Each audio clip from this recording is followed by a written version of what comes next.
What up, everyone, and welcome back to the Comic Cave. It has been a little minute, probably since the last review, since you guys have really heard from us. We have been super busy with the Space City Geek Fest, and that just happened as of this recording a couple of days ago, and it went off amazing. Like, literally could not have expected it to go as well as it did. All of our vendors made money, all the artists had a good time, all the panels were great. If you guys want to see more of that content, we will be dropping more very, very soon. We had a lot of fun with it, but it definitely tied us up for a little bit. So now we're getting back more into the podcast side of things. Now that that's kind of died down, wrapped up, gives us a little more free time. On that note, we are coming back with Dragon Ball Super Manga Chapter 90 review. This is the end, the completion of the little Trunks and Goten, well, really Trunks' little mini arc, the slice of life thing, you know what I'm saying? Oh, I wouldn't really say it's slice of life, but the little mini arc with Trunks and Goten being in high school. It's the conclusion of that leading into the Dragon Ball Superhero film. This is the last chapter, and then anything that takes place after this is going to be the new rendition of the Dragon Ball superhero movie. They are adapting it to manga, and we'll talk a little bit more about that towards the end of this review. Before we really dive into this review, I will say, like, the first half of this chapter is not the best. It's a little illogical. I know Dragon Ball Super has a lot of problems with that, but there's a lot of, like, I don't know. I do know, we're gonna dive into it, but it's kind of illogical, not really big. The second half of it, though, is pretty big, and I kind of like where they're going with it. They are doing, as I said, their own rendition of the superhero film within the manga, and I like that they're taking a different approach to it, as the manga normally takes a different approach from the arcs, and they redid, the Battle of Gods arc. They made that different in the manga. They didn't do Brawly, but it's not unlike them to redo some of the movies in the manga as well, and within the anime, And when they do that, similar to the manga being different from the anime and those films, like, this is also definitely going in a different direction. And I think I can dig it. I think I can dig the different direction that it's going in. So I'm excited to talk about that part, and I'm excited to get into the next part and get past this kind of chapter. But with that said, let's get into Manga Chapter 90 review.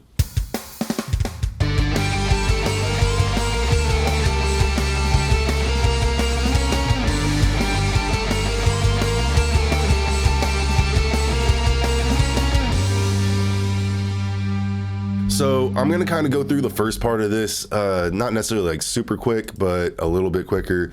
Really, Krillin's been on the heels of Hito. He's been trying to catch him. And Hito has been at the same time trying to catch Trunks and Goten. He thinks that they've realized that Goten is Saiyaman X2, and that he has something that Hito wants. We think it's the drive, right? He's been trying to get that from him and catch up with him. But Krillin finally finds out where the the android zombies are, and that, similar to in the movie, we saw that they were working at a corner store for him, and he goes to hold up the zombies and arrest them. Or not really arrest them, find out where Hito is. He's trying to shake them down for some information, and Mai happens to be there. She's probably doing some of her own reconnaissance. There's a little weird exchange between Krillin and Mai, where Krillin's like, "Oh yeah, you're Pilaf's friend, right?" And Mai's like, "Yeah, like, no, like, Krillin, what do you mean Pilaf, like, you're Pilaf's friend?" Krillin would know who Mai is. He's had run-ins with Pilaf and the crew himself. Like, okay, whatever. And on top of that, they've been over at Bulma's place. Like, it's not like, oh, hey, that's who you are. He should be just like, oh, hey, Mai. But whatever, nitpick. And then so Goten is on his way to school. Krillin's shaking them down, and Goten, we switch over, and Goten's on his way to school, flying on the Kintoon. He has to fly in, similar to what Gohan did. Gohan would fly in on the Kintoon, the Flying Nimbus, and then he would fly up to a certain point, and then he would walk to school the rest of the way. Well, Goten's kind of doing the same thing to keep it a secret how far away he is and stuff. He's flying, he lands on top of a building, and he goes down and he catches a bus just a couple of blocks away from the school, and then he gets questioned by some of the students. He's like, "Yo, if you live around here, like, why don't we see you?" And I do like kind of what they're doing with Goten. Like as Goten's flying in, he's playing video games and stuff, and he's like, "Oh, I just don't get out of the house much." You know, like a typical kid these days. A lot more video games, a lot more staying inside. So it's a little bit on brand. Well, there's a girl. I only bring this up because I don't like something that she says later on. But while they're on the bus, Goten's like talking to his friends and stuff. And one of the girls asks if he can ask Trunks to ask her out. And he's like, I don't think I could do that. And he doesn't explain that, you know, Trunks is after Mai. He's just like, nah, he's thinking about it. But he's like, I can't do that. Like he's thinking like Trunks is trying to go after Mai. I can't help you. But he just tells her like, I don't think I can. She's like, well, why? You guys are supposed to be such good friends, right? Like, what's up? And then they get stopped by another android, and one of his other friends, not Rula, I'm trying to remember the guy's name, the other black guy. Everybody was talking about him for the last couple of chapters or whatever. Anyways, he's like, he even noticed, he's like, why do these guys keep trying to stop and catch you? And he helps him escape out the back. And then, of course, Trunks transforms into Sandman X2 and goes and beats up the android. And the students, his friends, notice like, hey, whenever Trunks disappears, whenever Goten disappears, Sandman X2 shows up. And they're like just noting that with a look of like, yeah, they kind of like get what's going on. And well, so Sandman X2 takes care of that. They get to the school and there's a party going on, and that's the party that the girl was trying to ask Goten to ask Trunks to take her to. And one of the students promoting the party is saying that Clean God is going to be there and trying to get everybody hyped up for it. And Trunks is like, oh, really? Like, say Clean God's going to be there? And the guy's like, yeah, you know, he's going to be here, as he like moves a box with Clean God costume out of the way for nobody to see. You know, just kind of funny, whatever.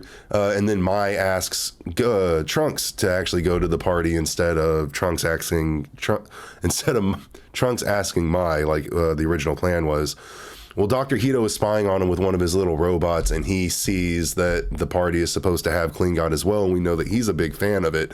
So he's like, oh, yo, now I got to go to the party. And it's basically like a 2-for-1 special. He really wants to see Clean God. Like, that's the main thing. He's like, we're going to put this on a pause, and I'm going to go check out Clean God. And Mai notices the bug spying on him, and she pulls Trunks to the side. Goten to the side and is like, yo, we've been being watched by that little bug. It's a part of Hito.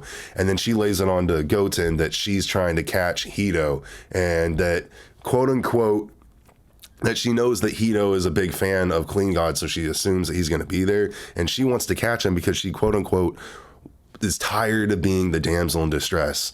This is something else that I don't like. There's a couple things up to this point that I don't like. I don't like this because she was only the damsel in distress once. Last chapter, she was kidnapped. Cool, I get it. You don't want to be the damsel in distress from that. But, like, you're with Pilaf. Like, you guys did the capturing. Like, y'all kidnapped Goku when he was a kid. Like, you fought before. You're in the future. Yeah, it's not this Mai, but in the future, you're a freedom fighter. Like, since when are you just the damsel in distress? Whatever, cool, gives her motivation, character, I don't want to say development, but adds to her character, I guess. I'm sorry about that, just hit my desk. Adds to her character, I guess. I don't know. I don't really like that. The other thing that I didn't like, the girl that was asking Goten to ask Trunks to ask her when he was leaving earlier, she was like, don't forget to ask Trunks to ask me. And I was like, bitch, Trunks or Goten told you no, and she's trying to be like, oh, don't forget to tell him. Just a dumb little moment, whatever. So yeah, we skip over to the party, and you got a band there, and it's some of the classmates, and Goten shows up with the girl that was trying to get Trunks to go with her, and I don't like this girl. I don't like the character development. It's kind of really clear, like we already knew.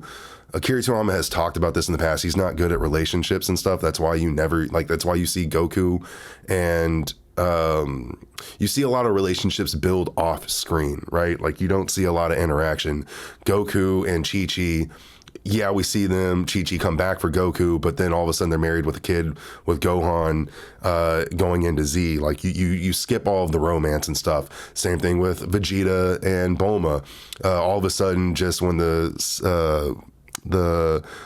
the Android saga starts, he and Bulma are together. We don't see that happen. We see a little bit with Gohan and Videl, but still, like, a lot of that stuff happens off screen. So we know that Akira Toriyama's not like good with relationships and stuff, and like not good at, like, I guess, that banter or whatever. And yeah, I don't think Toyotaro is very good at it either. I just don't understand, like, the dialogue of some of these characters and stuff. And what I'm getting to is that this girl is like, oh yeah, I need to, she asks Goten, like, remind me, like, why I'm here. And then Goten's like, because you asked, because you wanted to check out mine. She's like, oh yeah, like, I needed to check out that chick and, like, make sure, like, scope her out pretty much, see what the competition is, pretty so to speak. But it's like, yeah, you knew that, so why were you asking Goten why you were there? Whatever. Again, just not good dialogue, not good writing within this, and it's small stuff. Well, Mai and Goten and Trunks show up, and I ain't gonna lie, Trunks actually, like, looks kind of fly. They got, like, a black shirt with a white suit. Yeah, he looks kind of fly. Like, I like the design of him in this. And Mai shows up in fucking battle armor, definitely clearly ready for some shit to shake, some shit to go down.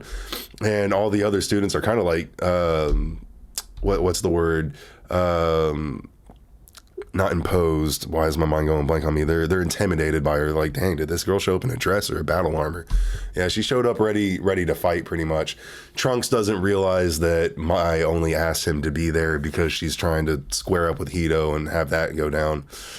And so they're there, and the band gets off, and they announce that Clean God is about to come out.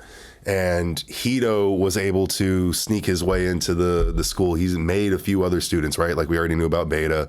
Well, he made himself a female date, a female student. So, like, that also begs the question, like, how old are you? Like, if you're able to go to a high school party and you're able to pass off as if you're dating one of the students, how old is Hito?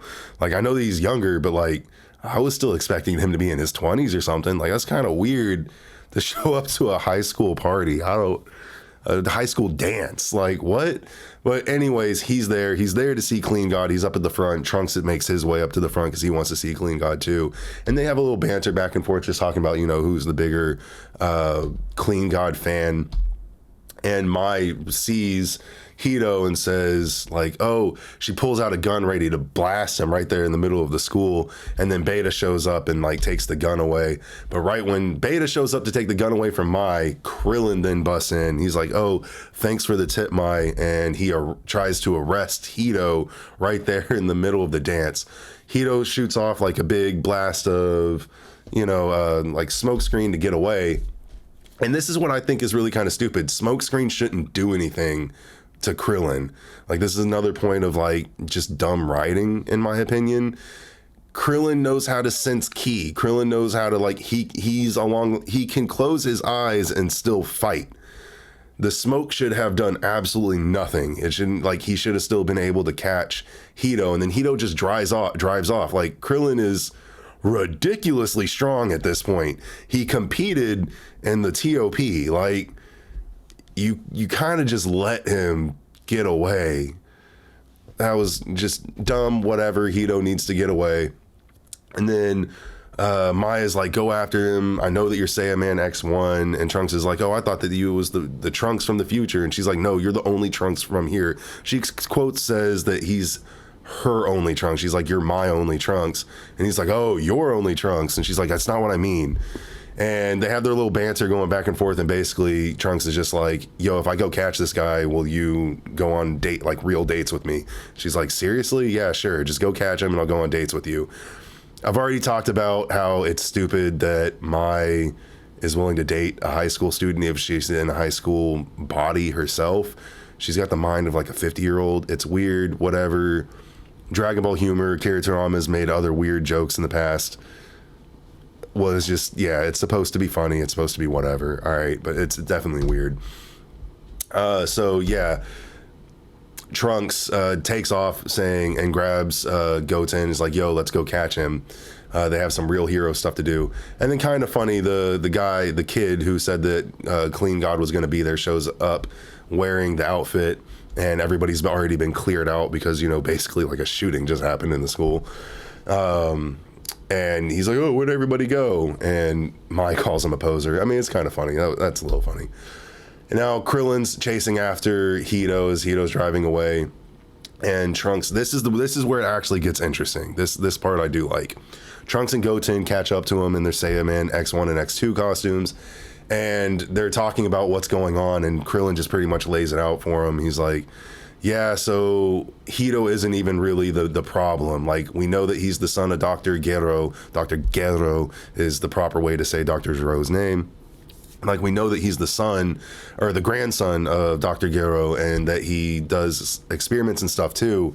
We can't really tell if he's a bad guy. He's kind of doing some bad stuff. You know, he abducted, he doesn't go through all this, but yeah, he abducted, he kidnapped dead bodies from a morgue, right? Like, that is illegal. So he's doing some bad stuff, but overall they can't tell, they can't say for sure he's bad. But they have confirmed that the Red Ribbon Army is after Dr. Hito and that they want Dr. Hito to work for them again. Or not again, but have them work for him, right? And that leads into superhero. So I like this. This is a big turn from what happened in the superhero film. Krillin, as far as we know and can tell within that, he had no idea about Hito. Like, he knew that Hito was arrested probably because he is a cop. But in that continuity, when that film was made, again, it was before all this arc was even thought of, so like they probably didn't even think about Krillin knowing what was going on with that or anything like that. So this is where the manga is taking a different approach to the film storyline, and Krillin is being the one to like investigate as a police officer what's going on with the Red Ribbon Army and Hito, and he's trying to catch Hito before the Red Ribbon Army does, not just to arrest him, but to keep him away from the Red Ribbon Army. So going forward, we'll talk about this more later, it's not just Piccolo doing the investigation, but Krillin is. And yeah, we'll talk about that dynamic a little bit more. But I dig this. I dig the change. I dig, it makes sense, you know, Krillin is acting as a police officer. It's cool that we're getting some like investigation stuff going on. This is a little bit different for superhero or for Dragon Ball Super. I will give Dragon Ball Super and Toyotaro, Akira Toriyama, the credit that they have been trying to do some different stuff going forward. Execution has not been on point necessarily, but I'm digging some of the differences and some of the things that they're changing. So Krillin lays that on to Goten and Trunks, and they're excited to be real superheroes, even though they've fought villains in the past, like Boo. But, you know, whatever. They're excited that they get to actually be superheroes and go chase after them. And Krillin's just like, well, don't tell your moms about this. But yeah, they're super excited. So they go over to Dr. Hito's hideout to go catch him, and he made a giant monster, dragon, dinosaur, zombie, android hybrid, and I'm digging the design of it. And they get into a big fight, and the fight itself is okay. Trunks and Goten realize like this monster is stronger than anything else that Hito has sent their way or created. And like there's a cool little panel of like a mountain not blowing up, but like blast coming out of the back of a mountain and showing just how strong for a person to make this, you know. I mean, the androids were able to blow up, androids 17 and 18 and Cell and all that were able to blow up a planet easily, but they're just showing the scale of what Hito has been creating, and it's getting stronger, right? And in their base forms, like they used Ki Blast on it and it didn't affect it, and Krillin's going all around it trying to find a weak point, and he finds on the back of the neck of the android dinosaur thing where the weak point is. It's like the power converter or cell or whatever that charged the android, and he throws a Destructo disc at it to hit the weak point. I think Krillin throwing a Destructo disc probably should have just cut the dinosaur's head clean off, but it doesn't. I guess it just destroys the device on the back, and then Goten and Trunks kind of do like a body slam and punch him out of the building and into the sky. And there's a pretty cool, not super gory or gruesome, but a pretty cool panel of them ripping the android dinosaur in half. And so they come down and they do their cleanup complete, you know, because they're big Clean God fans and they're doing their pose or whatever. Lots of poses within Dragon Ball. It's still great. And this is when Krillin actually arrests Dr. Hito, and he tries to get the disc, which he's assuming has... He's kind of putting two and two together, that he's like, okay, it has something to do with not necessarily Cell, but probably along the lines of Cell. Like if it's Dr. Gero's Dr. Guro's, you know, research, then more than likely it's something along those lines. So he's like, yeah, I need to get this. And out falls the signed copy that Dr. Hito had met Clean God, and it says to Dr. Hito, some type of signature with Clean God, right? And so this whole time, Dr. Hito wasn't trying to get the disc back; he was just trying to get his autograph back. So I mean, that's kind of funny. I think that not slice of life, but that's humorous. I dig that. This entire time, like, the disc wasn't even there, and Dr. Hito's like, yeah, I didn't even need the disc. Like, I memorized all that data. Like, that's been disposed of a while ago. I just wanted my autograph back. Well, so he gets arrested, and all of his zombie androids get sent back to their homes. And when he's arrested, he's supposed to be locked up for a while, but apparently all the families, I find this kind of funny too, all the families that got their kids and kids back that were zombified, all the families that lost people that he then brought back as androids, pleaded to have his sentence reduced because, I mean, they got their family back, even though if they're, you know, still looking like zombies and all messed up. Whatever. So his sentence is actually like reduced to only like 3 months, and we see that he created the bee from the Tentu Maru, or he created Hichimaru, which is the bee from, or Hikamaru, I don't know how to say that, which is the bee that stings and kills, you know, the one that he's been spying on the Red Ribbon Army himself while he's in jail. And he sends that out, and he's still working on his research, and he still vows at the end of he's arrested, he's in jail, but he vows that he's still wanting to create the ultimate android, and that he's just going to work on that while he's in jail, because he has his robots that can go out and still access his lab and do things. So yeah, that's the cliffhanger on this. And now from here on out, we're going to go into Superhero, the film story arc. And I am digging it. I think I really do hope going forward. I think I said this in the last chapter, when it looked like that was the direction that they were going. It is confirmed that's the direction that they're going. I hope that Krillin and Piccolo both kind of team up. I do still hope that Piccolo gets roped into it. But Krillin is probably able to be like, yo, this is the information I already found out. And they do research together and like, you know, investigate and sneak into the Red Ribbon Army. And like I want Krillin to be more involved with that whole process instead of just kind of roped in later on. I dig that. Definitely it seems like we're going to get a retelling of the superhero film, but in a different way, so that's good. And hopefully it's going to be a fun ride to like have the comparisons of the film as we go forward, because, you know, the manga has gotten away from the anime for quite some time now, so we haven't really been able to compare stuff, and they didn't redo the Brawly film in manga. It definitely seems like they're still they're I don't want to say wasting time, but they're buying time. The manga is still for some reason like buying time and adding in these arcs. I don't think that they originally planned on doing this in the manga, this arc or the superhero arc. I don't know what's going on, but I do think that they're doing these not necessarily as filler, but to bide more time or to create more content.